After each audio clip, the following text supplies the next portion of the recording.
Welcome to QuickBites, public speaking tips and techniques you can digest in 5 minutes or less.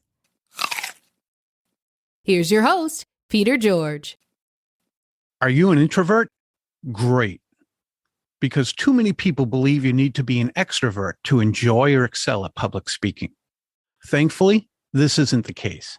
In fact, if you're an introvert, you have several advantages. In this short episode, you're going to learn about 3 of these advantages and the benefits they provide. The first advantage that introverts have is they usually want to be sufficiently prepared for particular occasions. In the case of delivering presentations, they develop their talks in advance and practice them often. And by doing so, they can revise and fine-tune any part of their talk. On the other hand, extroverts, who usually like to wing their talks, can't go back and revise a part that didn't work so well or replicate those that did. The second advantage is that introverts don't have, nor do they want to have, the so-called gift of gab. Consequently, their presentations are tight and concise. This is a win-win, not only because they're more comfortable by getting to the point, but their audiences find these talks easier to follow, understand, and digest. This desire to get right to the point can also be a detriment for introverts, in that while they want to cut the excess fat from their talks, they might cut off too much of the juicy meat that makes their presentations engaging.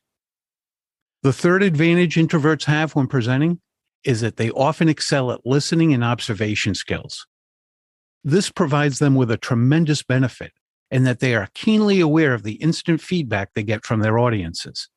This positive feedback could include people nodding their heads, smiling, or taking notes. And it also could include negative but helpful feedback, such as confused looks on people's faces. On the other hand, non-introverts aren't usually as in tune with subtle feedback, and they might overlook signals that could help them adjust their talks on the fly or revise them before their next presentation.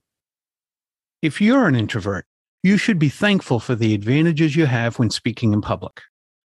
Of course, not all 3 of these advantages you heard may pertain to you, because any label, introvert, extrovert, or other, is not absolute. But if you don't have all of these, that's okay. There are other advantages you have and can embrace.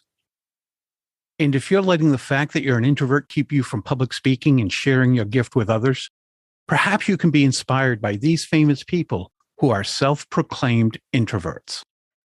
Warren Buffett, Elon Musk, Barack Obama, Lady Gaga, Julia Roberts, Tom Hanks, Christina Aguilera, Elton John, and Beyoncé. And you can find an even longer list in the show notes. And although I'm not famous, I'm an introvert. So if you want to reach out and discuss how you can be a card-carrying introvert and a successful speaker as well, feel free to reach out to me at peter@petergeorgepublicspeaking.com. peter@petergeorgepublicspeaking.com. Now embrace your introvertedness and go out and speak to others. Just be sure to take a nap after you do. Thank you for devouring another episode of QuickBites. Tune in Monday when you'll hear another episode of Public Speaking with Peter George, and again Thursday for your next episode of QuickBites. Until then, remember, when it comes to speaking in public, you've got this.